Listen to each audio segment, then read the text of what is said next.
Buenos días a todos. Yo ante todo quiero agradecer la posibilidad de hablar sobre patrimonio inmaterial en un territorio valioso, muy rico, que son los esteros de Liberá, en Corrientes. Por eso llamamos patrimonio intangible en los esteros de Liberá. Los esteros de Liberá son una gran superficie que ocupa gran parte de todo el territorio de la provincia. Son humedales que se concentra en la parte central hacia el norte del territorio provincial, aborda alrededor de 12 pueblos y muchos más parajes y algunas grandes ciudades que están en el entorno inmediato de este gran acuífero guaraní. Para nosotros, los esteros de Liberá es un ecosistema natural y cultural que concentra, por un lado, fauna, flora y también personas que mantienen y preservan gran parte de este patrimonio cultural que nos interesa remarcar. Como les decía, hay una fauna que es rica, variada y única, no solamente en la región, sino en el país. Y también hay determinadas características culturales que se concentran en el lugar. También hay en otros lugares de la provincia, pero particularmente aquí, en el territorio de los esteros de Liberá, tienen vigencia, tienen permanencia, y es muy importante remarcar. Por un lado, la lengua guaraní que sigue viva, vigente, se lee, se habla y también se piensa en guaraní. Hay dos estrategias que me parecen interesantes marcar y que muestran esta pervivencia de la lengua. Por un lado, cómo los nuevos emprendimientos turísticos, en el caso de la posada en Boicuá, retoma el nombre de un antiguo paraje de la localidad de San Miguel, que en Boicuá quiere decir cueva de víboras, y algunos atribuyen que ese es el lugar fundacional de la localidad de San Miguel. Y el otro carácter, la otra experiencia que me parece muy interesante, tiene que ver con Concepción del Yaguareté Corá. Originariamente, la localidad se llamaba Yaguareté Corá. A partir de la fundación hacia 1820 se denomina Concepción, y en los últimos años se trabajó para retomar el nombre original de Yaguareté Corá, que en guaraní quiere decir corral de tigre. En la actualidad la localidad se llama Concepción del Yaguareté Corá. La otra experiencia que me parece muy importante marcar y que es un patrimonio intangible muy valioso tiene que ver con la música, con el baile, con el guaraní, y el chamamé como una forma de vida. El chamamé actualmente es patrimonio intangible del Mercosur y está en el trámite de postulación para Patrimonio de la Humanidad. El chamamé está vivo en toda la provincia, pero en los esteros de Liberá, en algunos parajes, hay músicos populares que siguen tocando y cantando de una manera como se hacía históricamente, y me parece que esa pervivencia, por un lado, que convive con las nuevas expresiones del chamamé abordado por los jóvenes, es una experiencia muy interesante. También actualmente es un recurso turístico de los que se acercan a conocer este gran humedal que son los esteros de Liberá.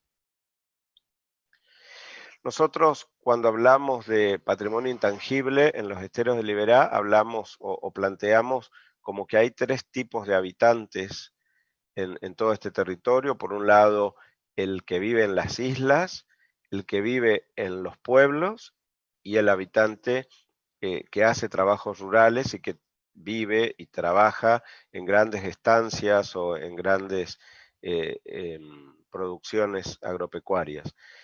El primero, el que me parece muy importante, es el habitante de la isla, el que vive en medio de estos grandes humedales. Está concentrado en este hombre de los esteros de Liberá gran parte de esta experiencia. Por un lado el guaraní, muchos de ellos son músicos o escuchan música, se trasladan a través de estos humedales con un sistema que es un patrimonio en sí mismo, que es la canoa botador.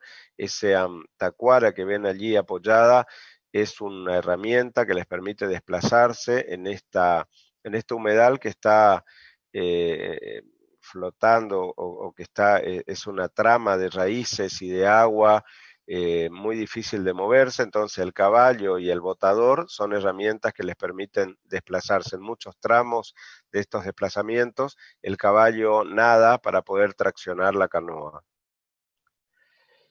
También en las islas hay familias, ya pocas en este momento, quedan alrededor de 5 familias viviendo en alguna de las grandes islas que tienen los esteros de Liberá. Ellos desarrollaron un modo de vida muy particular. Allí se concentra la tradición guaraní, la tradición de las misiones jesuíticas y también la tradición española. Todos estos habitantes, en estos habitantes confluyen toda esta tradición cultural, y estos antiguos habitantes, como la familia Villagra, por ejemplo, bueno, tienen un sistema de plantación que es particular, un sistema de vivienda que ahora vamos a ver más adelante, y también la manera en la que ellos se trasladan a lo largo de todos estos territorios. Hay también un poblador urbano donde la religiosidad popular es fundamental destacar. Aquí una procesión de la Virgen de Loreto, una de las más populosas e históricas. Laura Arruzazabala va a profundizar un poco más este tema, que desde el periodo de fundación de estas localidades, la Virgen está presente y forma parte de la vida cotidiana de esta localidad. También en algunas localidades persiste la tradición de los ángeles tomos, ángeles somos, que que el Día de Todos los Ángeles también salen a saludar a las diferentes familias y pedir regalos. Esto es desde el periodo colonial, ahora sigue vigente, y hay diferentes estrategias en algunos municipios de seguir fortaleciendo esta idea. Hay como una cierta batalla cultural entre Halloween y Ángeles Tomos, y me parece muy interesante el compromiso de intendentes y de gestiones de cultura municipal que fueron haciendo crecer esta festividad que se conoce desde el periodo colonial.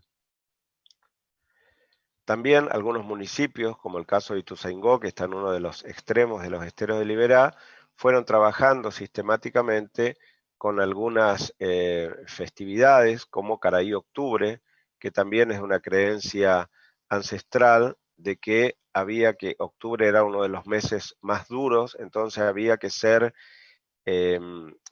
muy había que reservar alimentos y de alguna manera cuidar para que después pueda servir a lo largo de todo el año. Me parece interesante también entre los hábitos, el mencho correntino que habita en esa zona es el hombre, el trabajador rural. También hay expresiones desde las vestimentas que usan estas lonas que la cubren para los trabajos fuertes, la manera en la que trabajan descalzo. También podemos ver allí el pañuelo al cuello, en ese color azul, distingue la pertenencia partidaria de muchos de los habitantes de esta zona. Hay dos pañuelos que son de alguna manera contrarios. Por un lado, los pañuelos colorados del Partido Autonomista y los azules del Partido Liberal. Me interesa profundizar en 3 temas fundamentales que tienen que ver con la forma de vida, con las artesanías y con las tradiciones gastronómicas que brevemente vamos a recorrer. Por un lado, la arquitectura, así como decíamos que había habitantes urbanos en los poblados, habitantes en las islas, me parece interesante rescatar la importancia que tiene la arquitectura en cada uno de estos poblados, que está presente, la arquitectura de galerías al exterior, que es una tipología propia del área guaranítica. Es un patrimonio tangible, pero me parece interesante rescatar que ese patrimonio tangible resulta de la experiencia de cómo vivir y de cómo hacer las viviendas. Creo que allí está el valor de ese patrimonio intangible. Las galerías forman parte a una respuesta a los modos de vida, a la solución climática y a una protección tecnológica de estas construcciones de arquitectura de tierra. Entonces, estas grandes galerías que conformaban lo que se llamaban manzanas islas y que permitían desplazarse por diferentes lugares, es una respuesta propia de grandes territorios del Paraguay, de Corrientes y también del sur de Bolivia, y que en estos lugares está presente. Estas arquitecturas de galerías y esta manera de vivir el poblado y de vivir la arquitectura está presente en la vivienda particular y también en la arquitectura religiosa. Esta es la iglesia de Loreto, construida hacia 1817 con intervenciones posteriores, pero que conserva todo el espíritu de la arquitectura colonial. Hay una vivienda rural que mantiene de alguna manera el mismo esquema. De esto se llama culata Yobay, es la tipología de dos espacios cubiertos unidos con un espacio semicubierto. Los espacios cubiertos servían solamente para dormir y el resto de la vida transcurría en estas galerías y en este espacio central. La arquitectura es de tierra. Hay una tradición tecnológica que en muchos casos lamentablemente se va perdiendo, pero que se sigue trabajando la tierra de una manera particular y con un sistema de renovaciones año a año, de mejoras que le permite su conservación. También el manejo de la paja para hacer las cubiertas, que también tienen un momento de cortado, un lugar de cortado y una manera de colocación. Las viviendas de las islas es la más particular de todas y es la que está en vías que está en peligro, que son las viviendas con una estructura independiente de madera con cubierta de paja y los cierres con una paja que se llama pirí, con una especie de juncos que se llaman pirí. Es un sistema ancestral, es una relectura o una transformación de alguna manera de la maloca guaraní, y como ustedes ven, persiste, tiene algunos agregados que son peligrosos, como la utilización de plásticos, en algunos casos de chapa, pero hay algunas casas que siguen existiendo y que tienen estas características. Este es un detalle de estas casas de pirí. El junco es toda la vegetación que ustedes pueden ver en el estero, se corta en luna llena, se guarda de una determinada manera, se prepara de una determinada manera y se coloca, y también tiene este sistema de mantenimiento o de renovación una vez al año. Aquí vemos en la parte superior cómo también ya aparece la chapa de zinc como una posible solución para cada uno de estos, para mejorar, entre comillas, el funcionamiento de alguna de estas viviendas.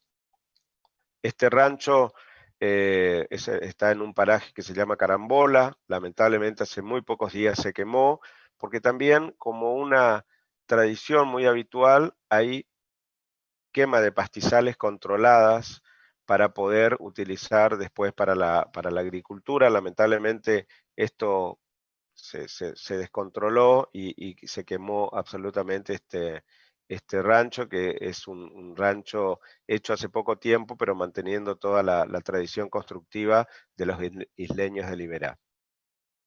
Me parece que esta posibilidad de ahondar en las formas de vivir nos permite mostrar cómo vive el correntino rural, el correntino también de cada una de estas islas. Estos grandes espacios semicubiertos son donde transcurre la vida. Allí es la cocina, pero es el lugar de estar y en algunos casos hasta también de dormir la siesta. Fíjense el sistema de depósito a manera de alacena de los diferentes elementos, y por supuesto que cada uno de los detalles la tierra pisonada del piso forman parte de tradiciones constructivas que en muchos casos están en peligro por ideas de modernidad o por incorporación de nuevos materiales. La utilización de los materiales de recolección para estas soluciones arquitectónicas son muy estratégicas. Fíjense esta especie de trilage que nos permite controlar la luz y generar espacios muy frescos. Son tradiciones que también se van perdiendo. El otro tema que quiero mencionar brevemente como una experiencia de patrimonio intangible tiene que ver con la artesanía. Corrientes y los esteros de Liberá tienen una tradición artesanal tradicional que es muy importante, que tiene muchos años y que de alguna manera persiste sin demasiados cambios. Hay una tradición en la utilización de la lana, en la elaboración de jergas para todo para el caballo, pero también hay para mantas y otros elementos. Hay una tradición de cestería que es riquísima, fundamentalmente la de palma, y ahora vamos a ver otra técnica, que es la del isipó. El isipó es un pasto que también crece en la zona de los esteros de Liberá, requiere de una preparación, de un corte, de una preparación y de un trabajo realmente de mucho esfuerzo. Los grandes peligros que tiene la artesanía tiene que ver con esta posibilidad de que cada vez es más difícil conseguir los materiales, cada vez es más difícil vender y cobrar, y entonces los jóvenes no